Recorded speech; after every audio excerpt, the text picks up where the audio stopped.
జై శ్రీరామ్. ఇవాళ జూబ్లీహిల్స్ ఫలితాలు చూస్తే నాకు నవ్వు వస్తుంది. ఎందుకంటే ఇది కాంగ్రెస్ విజయం కాదు, ఇది ఎంఐఎం విజయంగా నేను భావిస్తున్నా. ఎందుకంటే ఎంఐఎం కాంగ్రెస్ గుండాలు ఇవాళ దొంగోట్లతో మరి అడ్డదారిలో ఇవాళ కాంగ్రెస్ ఇవాళ జూబ్లీహిల్స్ సీటు కైవసం చేసుకుంది.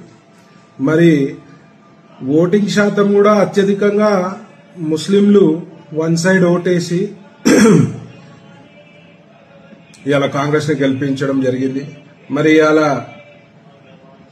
జూబ్లీహిల్స్ లోని హిందువులు మరి ఎన్ని దాడులు, ముఖ్యంగా బంజారాహిల్స్ పెద్దమ్మ తల్లి గుడి ఇష్యూ అందరికి తెలిసిందే. అయినా కూడా మరి ఓటుకి కదలకుండా ఇంట్లో కూర్చొని ఉన్నారు.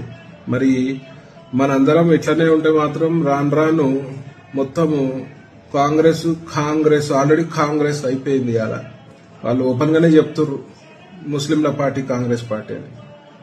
వాళ్ళని ఎదుర్కోవాలంటే మనం ఐక్యమత్యంతో మరి బయటికి వచ్చి ఓటేయాల్సిందిగా నేను అనుకున్నా. కానీ వాళ్ళ హిందువులు చాలా మంది బయటికి రాలేని పరిస్థితులు ఉన్నారు.